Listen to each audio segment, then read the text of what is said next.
My name is Zion, and this is my wife Valentina, and we've been doing locksmith for over than 12 years now.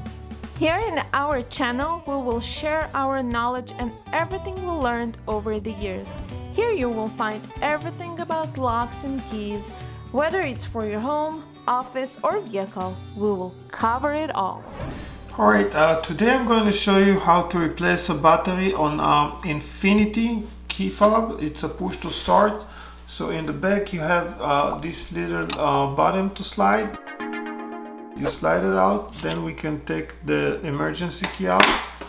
Then we're going to take a flathead screwdriver and we're going to pop the cover to open. Alright, in this key fob, I want to warn you, so as you see there is a wire go around this fob.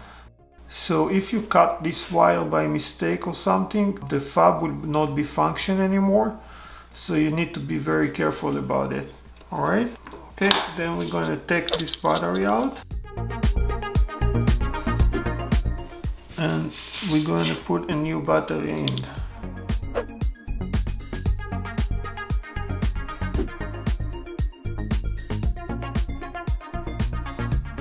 That's it. It's very simple. You can do it yourself. And thank you for watching.